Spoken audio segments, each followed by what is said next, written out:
Hey, welcome to Socialism for All. This file is being recorded for the December 2022 edition of Socialism for All. It's an audiobook and discussion of Revolutionary Struggle and Liberal Brokerage by Lenin, 1905. If you like this video, please click like and subscribe and consider supporting on Patreon at patreon.com/socialismforall. There's a link to Patreon in the video description. So this piece was published first in Proletary number 3, June 9, 1905, published according to the text in Proletary, and checked with the manuscript. The source is Lenin Collected Works, Foreign Languages Publishing House, 1962, Moscow, Volume 8. Translated by Bernard Isaacs and the late Isidore Lasker. HTML transcription and markup by R. Simbala, and it's in the public domain at the Lenin Internet Archive. Within the Marxists Internet Archive, Marxists.org. Thanks as usual to MIA for hosting this and thousands of other free Marxist texts. So for historical context, 1905 was the year of the First Russian Revolution. This was a major uprising against Tsarism, and the uprising included the bourgeoisie, who had not yet overthrown Tsarism, feudalism, in Russia at that point. As a result of the 1905 uprisings, a number of reforms were won. The bourgeoisie then considered themselves to be next in line to inherit power and set up capitalism and expand it fully. However, because of all of the socialist organizing, especially in the context of World War I, 1914 to 1918, the socialists were able to basically overthrow the new bourgeois government pretty much as soon as it was set up in 1917. That provisional government didn't last even an entire year before it was overthrown. But anyway, we go back now to 1905, and less than half a year after that first uprising, so here we go. The rise of political parties is one of the most interesting and characteristic features of our interesting epoch. The old order, the autocracy, is falling to pieces. Increasing sections, not only of so-called society, i.e. the bourgeoisie, but also of the people, i.e. the working class and the peasantry, have begun to reflect on the kind of new order that has to be built, and on the way to build it. For the class-conscious proletariat, these attempts of the various classes to frame a program and organize the political struggle are of momentous importance. Although these attempts largely originate from individual figures responsible to no one and leading no one, and are therefore often fortuitous, arbitrary, and at times bombastic, the basic interests and tendencies of the big social classes, broadly speaking, assert themselves with irresistible force. Out of the seeming chaos of declarations, demands, and platforms, there clearly emerge the political physiognomy of our bourgeoisie and its real, not only specious, political program. The proletariat is obtaining increasingly more material by which to judge how the Russian bourgeoisie, which now talks of political action, is really going to act, what stand it will take in the decisive revolutionary struggle towards which Russia is so rapidly heading. Valuable material for studying the policy of the bourgeoisie is sometimes offered by Osvobozhdzhenia, published abroad, which is able to review the numerous public utterances of the Russian liberals without censorship restrictions. The program of the Osvobozhdzhenia League, which this journal has just published or reprinted from Novosti of April 5, with instructive commentaries by Mr. P.S., is an excellent addendum to the resolutions of the Zemstvo Congresses and to the Osvobozhdzhenia Liberals' draft constitution, of which we wrote in Viperiod number 18. Quote, the drafting and voting of this program, as Mr. P.S. justly remarks, is a big step towards the creation of a Russian constitutional democratic party. For the Russian liberals, this is unquestionably a big step, which stands out in the long list of liberal activities. Nevertheless, how little this big step of the liberals is, as compared with what is needed for building a real party, as compared even with what social democracy has already done to this end. The bourgeoisie has far greater freedom of legal expression than the proletariat, incomparably more intellectual forces and financial means, and far greater facilities for party organization. Yet we still have before us a, quote, party without an official name, without a common, distinct, and lucid program, without worked-out tactics, without a party organization, a, quote, party which, according to the competent testimony of Mr. P.S., consists of the Zemstvo Group and the Osvobozhdzhenia League, i.e. of an unorganized conglomeration of individuals plus an organization. But perhaps the members of the Zemstvo group are party members in the now famous sense that they accept the program and work under the control of a party organization, of a group of the Osvobodzhenia League. Such a conception of party membership is as convenient and suitable to the liberals, and as natural a part of the liberal political pattern, as it is alien to the whole spirit of social democracy. Such a conception of party, expressed not in written rules, but in the actual structure of that party, implies, among other things, that the organized members, i.e. the members of the Osvobodzhenia League, stand, in their majority, for a unicameral system, while at the same time rejecting it in their program, passing the whole question over in silence in deference to the unorganized membership, to the Zemstvo group, which favors a bicameral system. The balance of forces, one might say, is providential for the politically active bourgeoisie. The organized intellectuals propose, and the unorganized businessmen, moneybags, and capitalists dispose. While heartily welcoming the program of the Osvobodzhenia League, Mr. P.S. in principle defends both the vagueness, inadequacy, and incompleteness of the program, and its organizational haziness and silence on tactics, all for reasons of realpolitik. We shall revert to this incomparable conception, so singularly characteristic of the essence of bourgeois liberalism, and shall now proceed to examine the basic principles of the liberal program. The party, as we have said, has no official designation.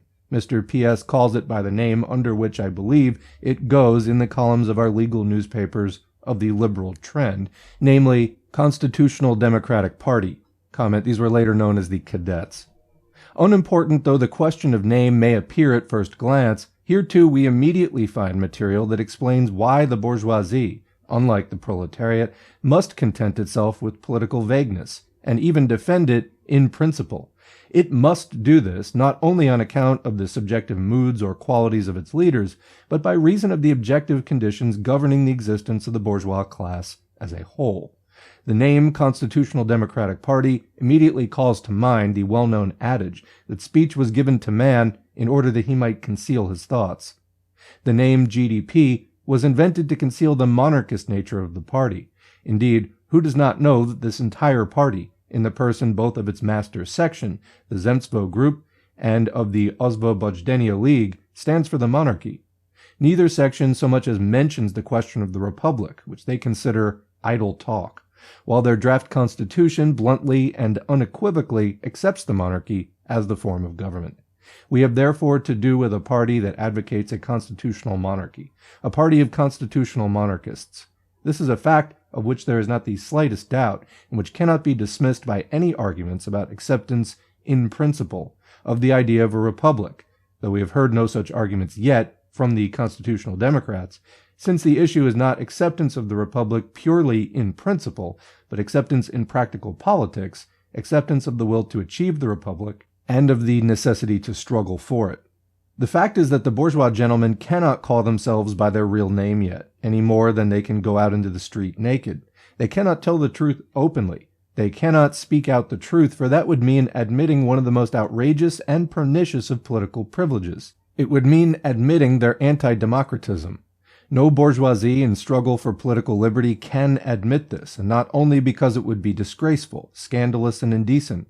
Nothing is too indecent for bourgeois politicians where their interests are concerned, but their interests at the moment demand liberty, and liberty cannot be won without the people, and the backing of the people cannot be secured unless one calls oneself a democrat, i.e. an adherent of the rule of the people, unless one conceals one's monarchism.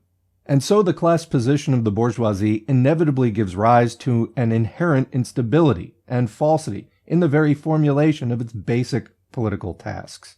The struggle for freedom, for the abolition of the ancient privileges of the autocracy, is incompatible with the defense of the privileges of private property, since these privileges entail, quote, gentle handling of the monarchy.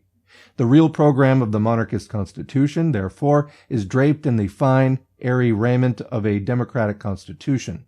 And this embellishment of the program's real content with a display of tawdry tinsel is called realpolitik.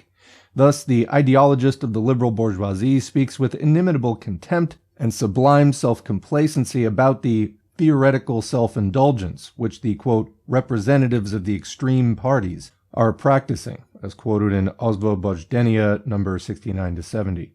The realpolitiker of the bourgeoisie does not want to indulge in talk or even in daydreams of the republic because they do not want to struggle for the republic. For this reason, however, they feel the irresistible urge to edify the people with the enticement of, quote, democracy. They do not want to deceive themselves with regard to their inability to renounce the monarchy, and so they must deceive the people by keeping silent about their monarchism. The name of a party, as can be seen, is not such an incidental and unimportant affair as one might think at first glance. Sometimes the very showiness and pretentiousness of the name betrays the inherent flaw in a party's entire program and tactical line. The deeper an ideologist of the big bourgeoisie feels himself devoted to the monarchy, the louder he calls upon heaven to witness that he is a democrat. The more an ideologist of the petty bourgeoisie reflects its instability and its incapacity to wage a consistent, steadfast struggle for the democratic revolution and for socialism, the more ardently he holds forth on the party of the socialist revolutionaries, of which it has been aptly said that its socialism is anything but revolutionary, and its revolutionariness anything but socialist. Comment here, the SRs, or Socialist Revolutionaries, were not a Marxist party. They had more in common with the Narodniks, or old populists. This was more of a peasant party than a proletarian party. They had some anti-capitalist views, but kind of their view was that the agrarian economy was sort of like the perfect state of things, and that capitalism was a deviation from that, so they kind of wanted to go back to the golden days of agrarianism. Anyway, Lenin said that the Marxists, or Social Democrats at that time, needed to declare war politically on the SRs, and there's a number of other readings about that. Anyway, continuing. All we need now is for the adherents of the autocracy to call themselves, as they have on more than one occasion attempted to do, the People's Party, and we shall have a complete picture of the metamorphosis which class interests undergo on political signboards. The signboard of the liberal bourgeoisie, or the program of the Osvobojdennie League, starts, as befits a signboard, with a striking preamble. Quote, the Osvobojdennie League finds that the grave external and internal crisis through which Russia is passing has become so acute at the present time that the people must take its solution into their own hands in conjunction with the other social groups opposed to the existing regime. Unquote. And so, let the power pass into the hands of the people. Long live the autocracy of the people in place of the autocracy of the Tsar. Isn't that it, gentlemen? Isn't that what democratism demands? No, this is theoretical self-indulgence and a failure to understand practical politics. All power is now in the hands of the absolute monarchy. Ranged against it is the people, namely the proletariat and the peasantry, who have launched the struggle, are waging it furiously, and very likely will maintain their zeal until they've completely overthrown the enemy. But ranged alongside the people are the, quote, other social groups, viz. Society, i.e. the bourgeoisie, the landowners, the capitalists, and the professional intelligentsia. Thus, the power is to be divided into 3 equal parts. 1/3 is to be left to the monarchy, another goes to the bourgeoisie, an upper house based on indirect and, as far as possible, actually unequal and non-universal suffrage, while the remaining third goes to the people, a lower house on the basis of suffrage that is universal, etc. This will be a square deal, providing adequate protection for private property and making it possible to use the organized power of the monarchy, the army, bureaucracy, and police, against the people, should they show zeal for any of the, quote, unreasonable demands put forward by the, quote, representatives of the extreme parties out of sheer theoretical self-indulgence. This square deal, which reduces the revolutionary people to a harmless minority of 1/3, is presented as, quote, a radical reform on democratic principles, and not at all on the principles of monarchism or of bourgeois privilege. How is this deal to be put through? By means of honest brokerage. Mr. Struve predicted this long ago in his preface to the Witte Memorandum, when he said that it is always the moderate parties that gain from the intensification of the struggle between the extreme parties. The struggle between the autocracy and the revolutionary people is gaining in intensity. One has to maneuver between the one and the other, enlisting the support of the revolutionary people against the autocracy, with the enticement of democracy, and the support of the monarchy against the, quote, excesses of the revolutionary people. By skillful maneuvering, a deal like that should come off, with the bourgeoisie getting at least a third share in any case, while the shares allotted to the people and the autocracy would depend on the outcome of the decisive struggle between them. Whose backing should be sought most will depend on the exigencies of the moment, such as the essence of the huckstering tactics, that is to say, quote, practical politics. At present, all power is still in the hands of the autocracy. The thing to do, therefore, is to say that the people must take the power into their hands. The thing to do, therefore, is to call yourself a Democrat, to put forward a demand for, quote, the immediate convocation of a constituent assembly on the basis of suffrage that is universal, etc., for the purpose of drawing up a Russian constitution. The people now are unarmed, disunited, unorganized, and helpless in the face of the absolute monarchy. A popular constituent assembly will rally them and become a great force which will oppose the power of the Tsar. Only then, when the power of the Tsar and the united force of the revolutionary people confront each other, will the bourgeoisie have its day. Only then will it be possible to coordinate these two forces with positive chances of success, and ensure the most advantageous result for the propertied classes. Such is the plan of the practical politicians of liberalism. Not a foolish plan at all. It deliberately provides for the preservation of the monarchy and the admission of a constituent assembly of the whole people only alongside of the monarchy. The bourgeoisie does not want to have the existing government overthrown or the monarchy replaced by a republic. Therefore, the Russian bourgeoisie, on the pattern of the German bourgeoisie of 1848, stands for a deal between the people and the throne. Such a policy can be successful only if neither of these parties engaged in the struggle. Neither the people nor the throne is able to win the day, only if their strength is balanced. Then, and only then, will the bourgeoisie be able to join with the monarchy and keep a tight hold on the people, compel them to put up with 1/3 or perhaps 1/100th part of the power. The constituent assembly of the whole people will just be strong enough to make the Tsar grant a constitution, but it will not and must not, from the point of view of the bourgeoisie's interests, be any stronger than that. It must only counterbalance the monarchy, but not overthrow it. It must leave the material instruments of power, the army, etc., in the hands of the monarchy. The Osvobojdzenia Leaguers laugh at the Shapovists for wanting to give the Tsar the power of authority and the people the power of opinion. But is not their position essentially identical with that of the Shapovists?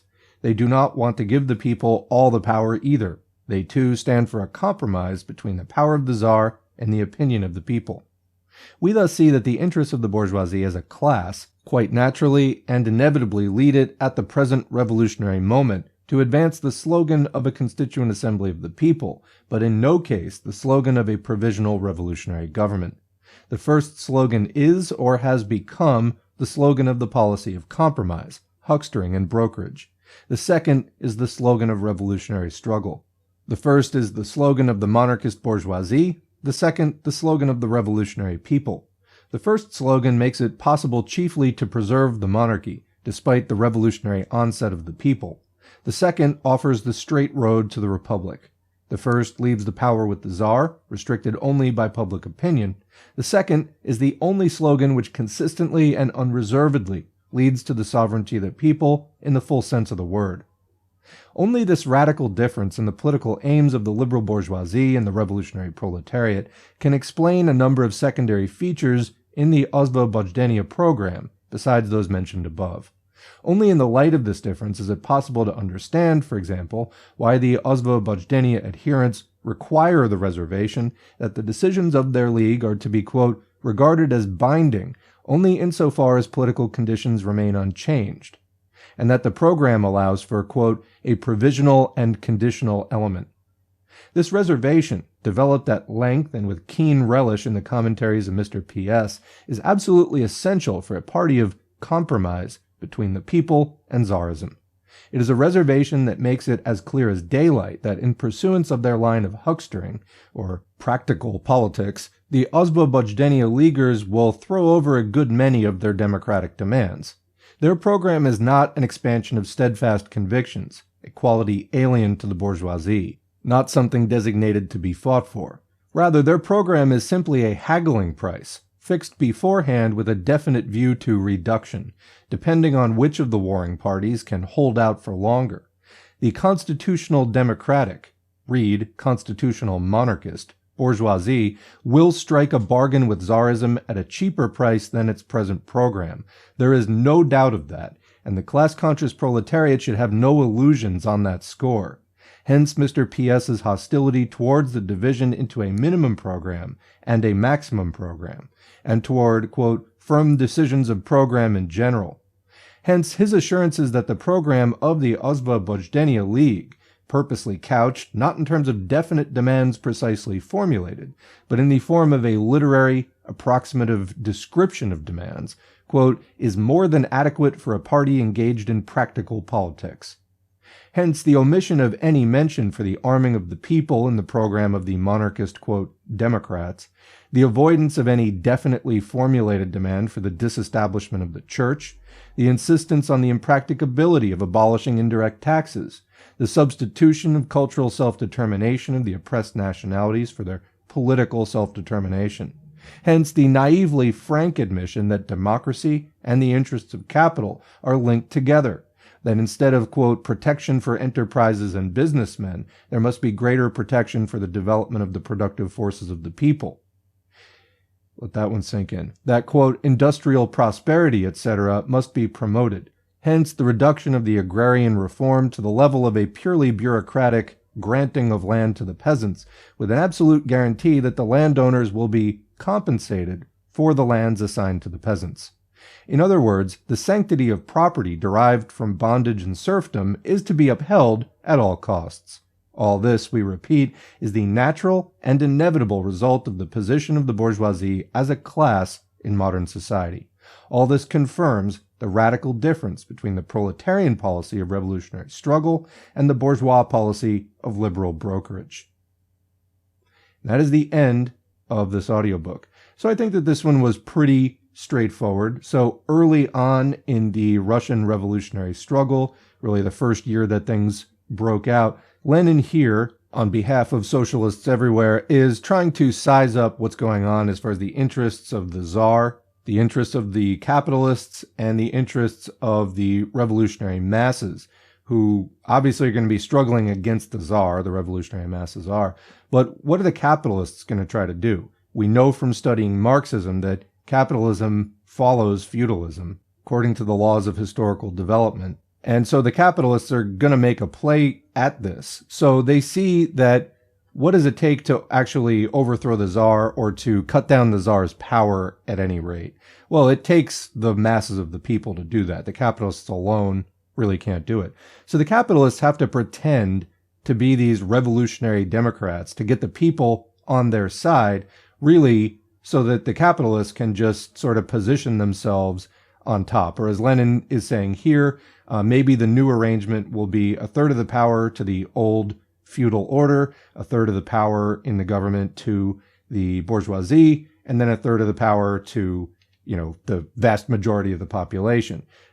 Basically, the monarchy loses, the capitalists gain, and the people gain a little bit, but not anywhere near in proportion to their numbers and what should happen. In other words, in a self-serving way, the bourgeoisie is trying to halt the revolution or cut the revolution in half so that, yes, the monarchy gets out of their way, but also the people don't get ahead of the capitalists and start doing some crazy socialist shit. We wouldn't want that. Well, actually, that is exactly what happened in Russia because Lenin and others saw this from the very beginning, called it, strategized around it, and they were really successful. They did a lot of things right, and they were able to pull it off. It should be noted also that this is a pretty typical move by the capitalists, as could have been seen in other countries previously, where they pose as the freedom fighters who are going to liberate all the people. Then actually they cut a deal with the deposed feudal order and monarchy and all that to kind of stay around as sort of an anchor to prevent social change from going too far, which would of course go into the proletariat and maybe peasantry in the early days' favor. If this is in a situation where the population hasn't undergone extensive proletarianization and, the working class isn't as big compared to the peasantry, things like that. But this idea of using the deposed feudal order as a kind of anchor working in the capitalist interest, because how does capitalism work? Well, capitalists exploit proletarians, And as their capital grows through that exploitation, the extraction of surplus value, more and more people have to go and work for them. So proletarianization spreads across the population just like a chemical reaction. The longer it runs, the more of the population turns proletarian, propertyless, dispossessed. The only commodity that they have to sell is labor, their own hands, so to speak. So that's what happens. The longer the capitalism is there, it proletarianizes the population. And that's what capitalists need to stay in wealth and power on top of society, maintaining their dictatorship over the vast majority of the people. This is, again, a phase of class society. The mode of production is capitalism. And what would happen if the proletariat were to depose the capitalists? Well, socialism, the beginning of the end of class society, in which the proletariat, now in charge of society, proletarianizes the capitalists and any other classes that haven't been proletarianized, leading to just one class, the end of class exploitation, and essentially then a class-less society, because there are no more class contradictions at that point, and that is our aim as communists. So anyway, what do you think? Leave a question or comment below. We'll continue the discussion there as always. Otherwise, thanks for listening, and thanks to the current patrons whose names are on the screen. If you'd like to get your name on the screen, patreon.com/socialismforall. Head there. You can sign up for as little as $2 a month or more. It doesn't have to be recurring. You can sign up and then cancel. But the recurring support lets us plan how much we can do this. I would make content even if nobody contributed financially. However, this support allows me to spend a lot more time on the channel than I would be able to do without that support. So if you like the channel, thank a patron, consider becoming one. It's hugely helpful. It's encouraging and, again, materially helpful.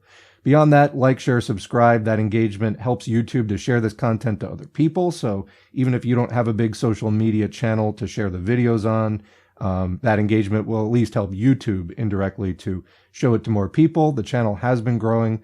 I appreciate everybody's participation. We also do live streams, usually on Wednesdays over on Twitch, twitch.tv/socialism S4A. You can catch that currently at 1 p.m. Pacific, 4 p.m. Eastern.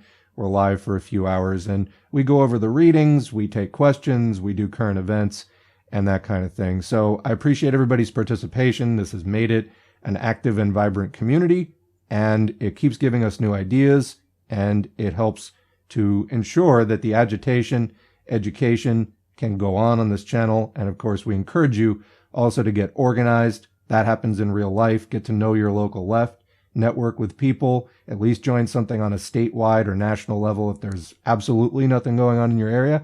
Although you might be surprised sometimes. There might be something, you just haven't heard of it, but connecting with that statewide or national party might put you in touch with it. Anyway, we have to build up the left that we have, improve it, educate it, turn it into its best self, and then keep waging the class struggle. That struggle will sharpen class consciousness, will create a better vanguard, and that in turn will create better parties and organizations. I don't think that we have necessarily the party at this point that we need. Better struggle will create a better left, will create those better parties. Again, get out there, meet people, network. That's really where all of this happens in the end. All right, thanks again, and we will see you in the next video.